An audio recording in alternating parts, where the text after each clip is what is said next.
So oftentimes when people are looking to build a new garden, they're kind of coming from this perspective of building it and less about the maintenance.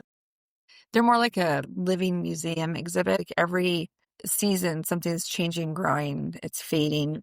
And mature gardens, they become collections of pots and plants and benches and arts and inherited pieces and impulse purchases and nursery finds and maybe someday items. And over time, that collection can either feel magical or it can just feel muddled. You can't build a really well-defined and developed garden without having a well-defined set of parameters. Welcome to the Relish Gardens podcast, where we have conversations about the intersection between the garden and your life and how all those things are intertwined, how to care for your space, how to prune, basically everything that is related to the design and development of a garden and the keeping of a garden. I'm Claire Liddell Hannon. I'm the founder and lead designer at Relish Gardens, where we build, design, and maintain beautiful gardens. Let's dig in. I've been thinking a lot about this perspective of seeing your garden through a curator's lens or like a mindset as a curator. I was asked to do this talk for a garden club, and I'm currently working in a lot of different kind of renovation type spaces where these are old gardens. They have a lot happening in them. And so a lot of what we're doing at this point is the act of curation. I think the way that we do that is to develop a really strong set of parameters for a garden, because without them, it's an amalgamation rather than a curation. And either are fine. It's just a decision point, you know? Those set of parameters will include habitat for the garden. Where is your garden located? What are the inputs that you're willing to participate in for your garden? Are you going to add water? Are you going to not add water? All of these questions that you kind of have to ask yourself. And then from that point, what is the story that you're trying to tell? And what is the most beneficial way to do that through your own garden? So developing color palettes, thinking about the palette of your leaf colors. The process that I kind of work through is always to kind of pull back and observe what's happening in this garden.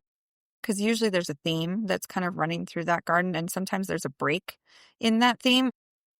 It's the children's song, like, one of these things is not like the other. One of these things just doesn't belong. And so it's like going through and like paying attention to what is happening in this garden in order to make the best decisions for this garden. And then developing kind of the rules for the space. After you kind of observe, you can start to kind of pare down the rules for that garden. And then editing to those rules helps a garden that's intentional and beautiful and well developed. As you're going through this process, take a step back and think about like your color palette, like identify what it is, because it's probably already defined and it might just have some breaking points. Those plants might need to be moved, or that particular item might need to be removed to create like a strong narrative. And then think about positioning. Is this particular plant being highlighted in the way that I want it to be highlighted? This active curation will help bring the garden together. I love to look at other disciplines and see what I can learn so that I can integrate into my own work. I've found a lot of inspiration from visiting experiential art exhibits, in particular Meow Wolf several years ago. It was this like immersive experience of artists coming together to create a story in a way that you walk through. And I think there's a lot to be learned from visiting an exhibit like that, because they're creating moods and telling stories, and it's about where they put the items that they put in it. And so sight lines are really important. Interaction is really important. Color is huge. Texture is a major part. If you think about like Disneyland, the creators of those rides have taken the time not only to build in a world that is about the ride that you take, but it's also about the path that leads to that ride. And they've gotten better and better to create something for you to interact with wherever you are, because they have to figure out how to keep these people entertained while they're in line for hours. It's part of this world building that these designers do. Throughout the experience, it has like scents that are getting misted into the air. So you smell California. I remember going to that and thinking, wow, they nailed it. And so it's not just about this kind of like one note picture on the wall. It's the amalgamation, it's the whole, it's the curation of everything and the way that it's pulled together. There's a lot that can be learned from visiting these kinds of exhibits or thinking about when you're in new places is what is the experience that's trying to be conveyed. And when we're working in our own gardens, we're working with our own stories and our own lives and our own needs. And so it's, there's like the functional aspect of building a garden, but there's also the creative side of building a garden. And you're the curator of your own space in your own garden. And so your garden really should not look like anybody else's garden. It's your story to tell. And so creating that distinct point of view comes down to the act of curation. It keeps that beauty and meaning intact as you build this garden. It's kind of the lens at which you see what gets added and what gets pulled out and what gets adjusted and what gets elevated. Instead of just bringing whatever into your garden, you know which things to say no to and which things to say yes to.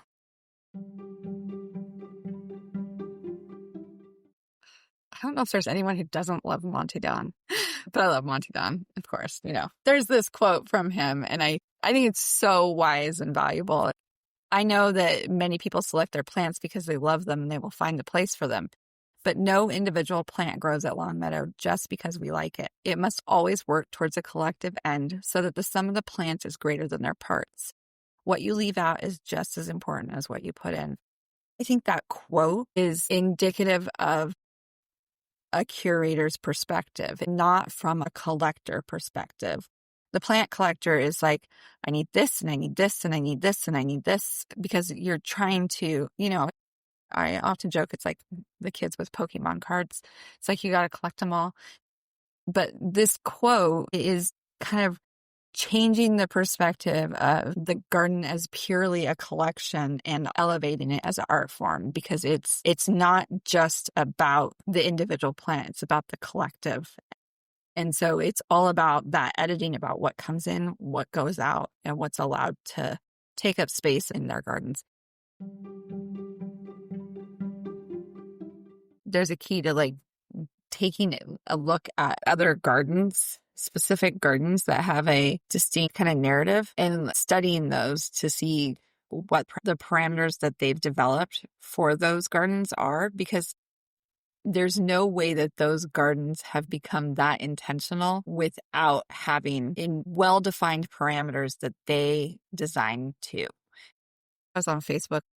I saw a gardening friend, and she's touring these gardens in New Zealand, and they're all different from each other. And so that you can tell that the intention for all of these different gardens is completely different. But she was visiting Joe Wakeland's dry garden, and it says 0 irrigation, 100% stunning.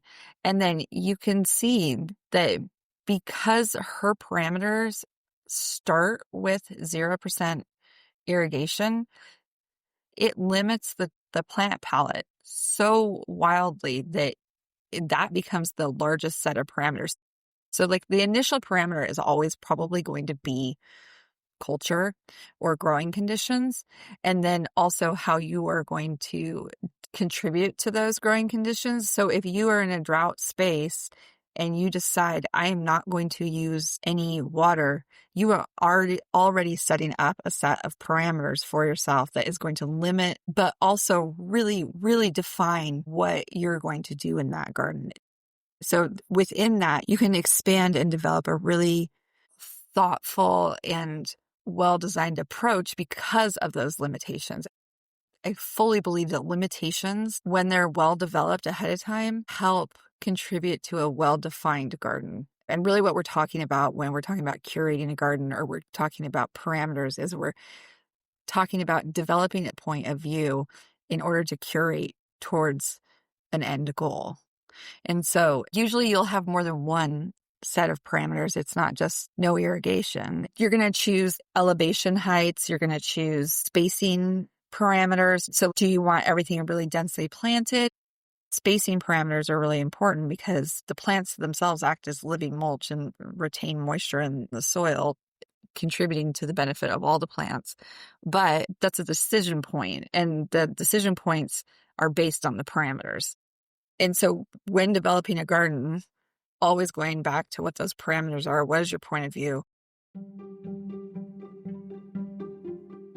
If I look back at the last 2 gardens I've done for the Northwest Flower and Garden Show, I'm the designer of both gardens, but the set of parameters that were developed for both of these gardens are very distinctive. And because of that, you have 2 very different gardens that I think really both have a callback to my personal aesthetic, but they are very distinct and different gardens. So 2024 was all about like building an indoor-outdoor terrarium. My son was a big indoor gardener. And so there's a lot of people that's like either you're an indoor gardener, you're an outdoor gardener, and like the two shall not mix. And so I was coming from this perspective of what does a terrarium look like in an outdoor space? And so the parameters for this garden, everything kind of came back to how can we mirror this indoor garden in a way that is kind of blown up in an outdoor kind of fashion. Kind of in all my gardens, I like to think about how I can reuse materials. And so that was really part of this theme. It was dark. It was moody. Like it had a very defined color palette. It was really about green on green on green. And it was really about these emerald colors and dark color palettes, dark black woods, grays, brasses. It was about shade-loving plants, plants that needed water to survive. Everything else was kind of a side note. The bloom palette was very limited into just burgundies and pinks and like soft yellows. It was very, very, very limited because it really wasn't about the blooms. It was about kind of trying to create like an enveloped feeling of being in a terrarium when you're outside. And then you contrast that with 2025 and it's about like these blues and this expansiveness and this openness. Color palette, it was largely like blues and oranges to reds to pink. It was about these agaves. Actually, it started because Lloyd said, okay, what are you going to do next year? It has to be completely different. And I was like, oh, I got you. We're going drought. We're going succulents. The use of materials was largely drawn from the color palette from like the Southwest.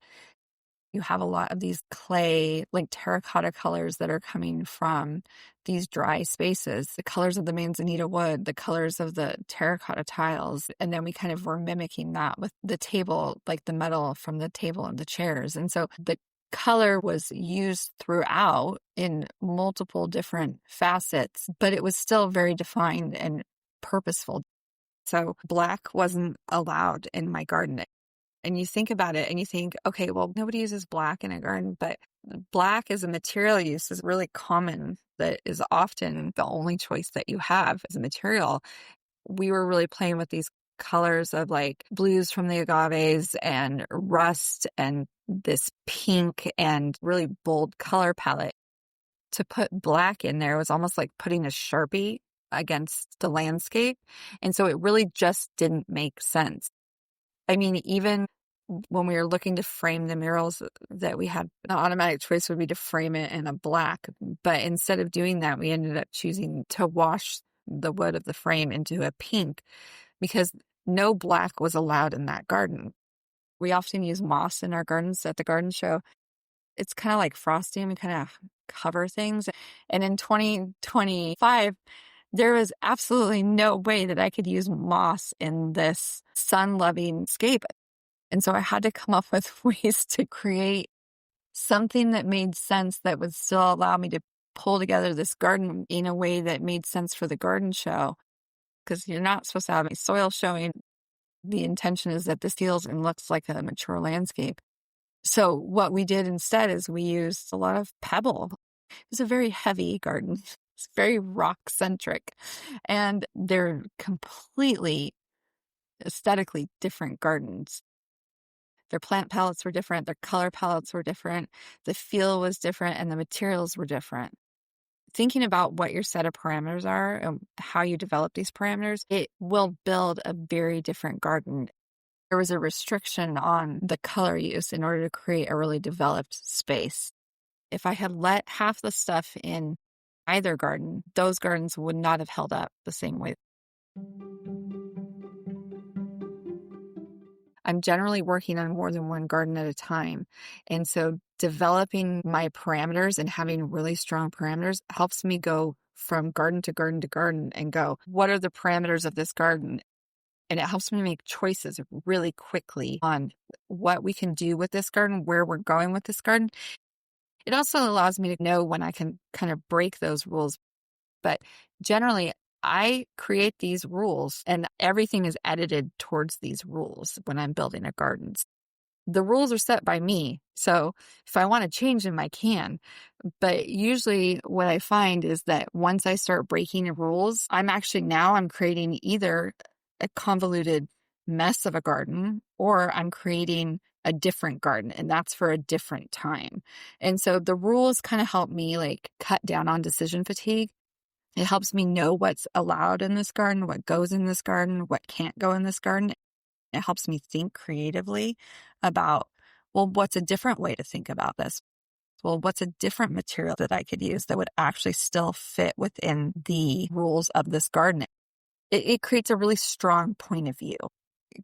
The curation of those items is the lens that keeps like beauty and meaning intact throughout the garden.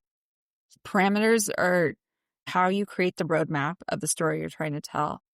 And then editing is how you clarify the garden and clarify those personal pieces and the art that make it just uniquely your own.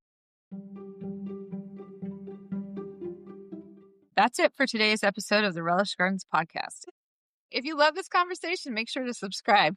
We've got new episodes every week. And if you know a gardening friend who'd love this, send it their way. Sharing the show helps grow our little garden-loving community. Until next time, I hope you find something in your garden to truly relish.